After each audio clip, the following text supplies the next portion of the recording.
మన person testing చేస్తుండు, spark చూపిస్తుండు. ఆ లైలైట్ యాక్చువల్ అయితే లైలైట్ ఎవరు పెట్టరు మన వీడియోస్లో తప్ప, మీకు ఏ వీడియోలలో పడదు, ఎవ్వరు పెట్టరు లైలైట్, మన కంపెనీ పెడుతుంది. ఎందుకంటే కస్టమర్ తెలియదు కదా పవర్ ఉందో లేదో అని ఎట్లా తెలుసుకుంటారు. ఆ లైలైట్ అనేది బ్లింక్ అవుతుంది మనకి నైట్ పూట రెడ్గా, అప్పుడు తెలిసిపోతుంది మనకి ఆన్లోనే ఉందని సిస్టమ్. ఇంకోటి ఏంటంటే దొంగలకు కానీ వీళ్ళకి కానీ ఆన్లోనే ఉందని తెలిసేటట్టు మనం లైవ్లో పెడతాం. చాలా మంది లైవ్లో పెట్టరు.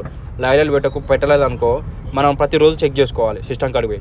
మనది అట్టు ఉండదు, లైవ్లో పెడతాం కాబట్టి మనం మామూలుగా ఇట్లా లైవ్లో కాడ చూస్తే కథం, లైవ్లో బ్లింక్ అయింది అనుకో సిస్టమ్ రన్నింగ్లో పనిచేసినాడు. లైవ్లో ఎప్పుడైతే ఆగిపోతుందో అప్పుడు సిస్టమ్ కొంచెం అంటే ఇప్పుడు లైవ్లో ఆగిపోతే మనకు ప్రాబ్లం ఏంటంటే బ్యాటరీ డిశ్చార్జ్ కావడం కానీ, లేకపోతే ఏదైనా వైర్లు కట్ చేయడం కానీ జరుగుతుంటాయి. అంటే మనం సైరన్ వేస్తే సైరన్ మోగుతుంది, సైరన్ అప్ చేసినాం అనుకో లైట్ అనేది ఆగిపోతుంది. అట్లా చెప్తున్నాం. చూశారు కదా మన సిస్టమ్ ఎంత నీట్గా ఉందో. మన సిస్టమ్ కూడా మనదే అండి, ఫ్యాబ్రికేషన్.